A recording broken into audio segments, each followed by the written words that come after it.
امام نجم الدین نیشاپوری اس عہد کے بہت بڑے امام تھے۔ تمام زمانے میں ان کی نیک نفسی اور ان کے علم و فضل کی شہرت تھی، اور شاید ہی کوئی مقام ہوگا جہاں ان کے شاگرد مسلمانوں کی ایک بہت بڑی جماعت کی مقتدائی نہ کر رہے ہوں۔ حسین کے وہ استاد و مرشد ہی نہیں بلکہ چچا بھی تھے۔ ان کا اصلی وطن شہر عامل میں تھا، مگر کم عمری میں ہی طلب علم کے شوق میں گھر سے نکل گئے تھے۔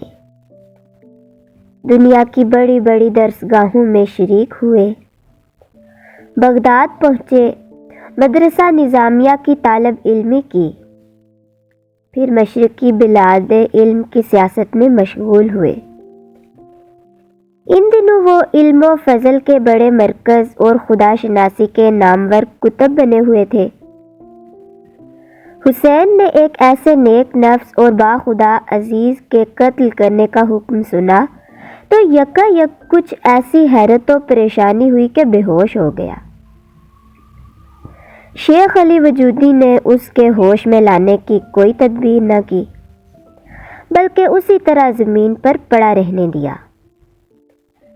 تھوڑی دیر رک کر وہ انتظار کرتے رہے کہ حسین خود ہی ہوش میں آ کے حکم بجا لانے کا وعدہ کرے، مگر جب اسے ہوش آنے میں دیر ہوئی تو اسی طرح چھوڑ کر ایک دوسرے حجرے میں چلے گئے۔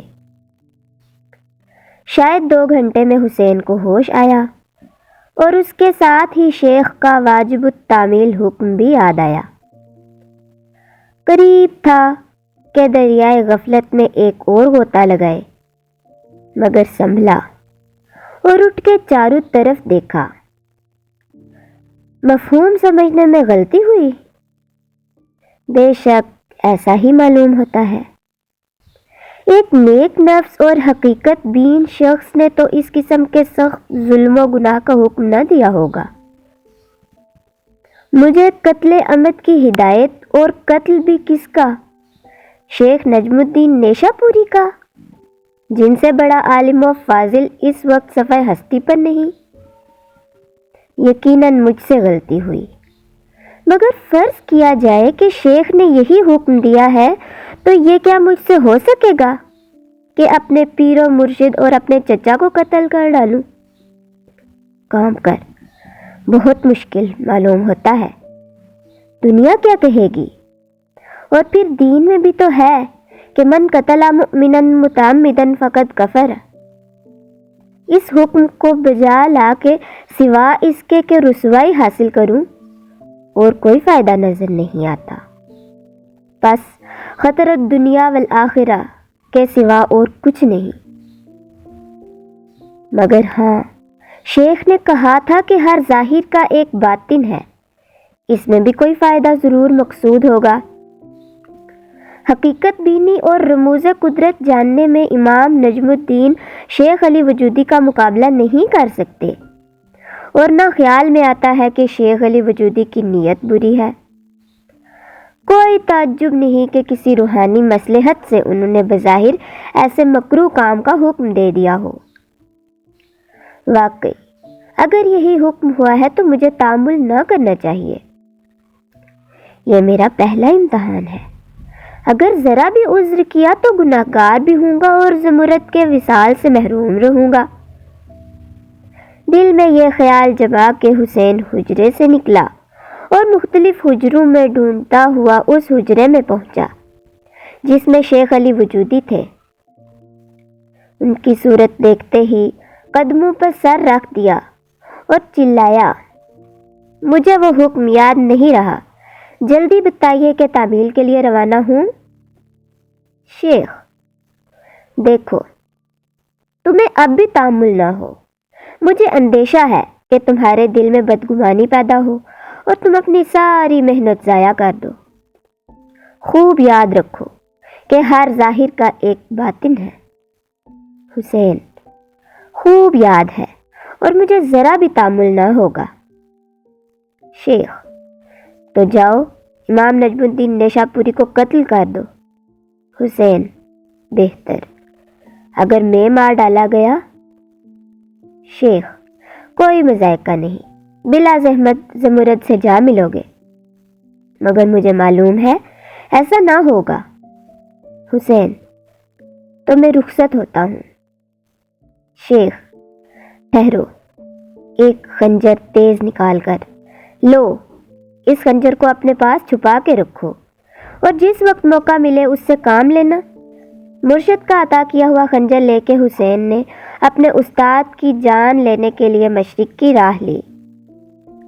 1.5 مہینے بعد بغداد پہنچا اور وہاں سے چل کے اصفہان اور اصفہان سے 1 مہینے بعد نیشا پور پہنچ گیا۔ حلب سے نکلے 4 مہینے ہوئے تھے کہ امام نجم الدین کی درسگاہ میں حاضر ہو گیا۔ امام موصوف پہچانتے ہی بغل گیر ہوئے اور بے انتہا شفقت سے پیش آئے۔ گھر کے خطوط سے انہیں یہ خبر معلوم ہو چکی تھی کہ حسین ایک شریف لڑکی کو ساتھ لیے بدنامی کے ساتھ گھر سے نکل گیا ہے، جس کا تذکرہ کر کے انہوں نے افسوس کیا اور کہا، حسین، مجھے ایسی امید نہ تھی کہ علم کو اس زور و شور سے حاصل کر کے تم اس کی بے حرمتی کرو گے۔ حسین: یا عم، میں کسی بری نیت سے نہیں کیا گیا تھا، زمرد کا عقد میرے ساتھ ہی ہونے والا تھا اور وہ حج کے لیے بے انتہا مشتاق تھی۔ اسی علم دین کی وجہ سے مجھے ناگوار ہوا کہ اس کی دینی خواہش کا لحاظ نہ کروں، بے تامل ساتھ لے کے چل کھڑا ہوا۔ امام: اور اب وہ کہاں ہے؟ حسین: جبال تالکان کی گھاٹیوں میں پریوں کے ہاتھ سے مار ڈالی گئی۔ امام مسکرا کر: ایسا محمل اور بے سر و پا قصہ بنانے سے کیا حاصل، جیسے کوئی تسلیم ہی نہ کرے گا۔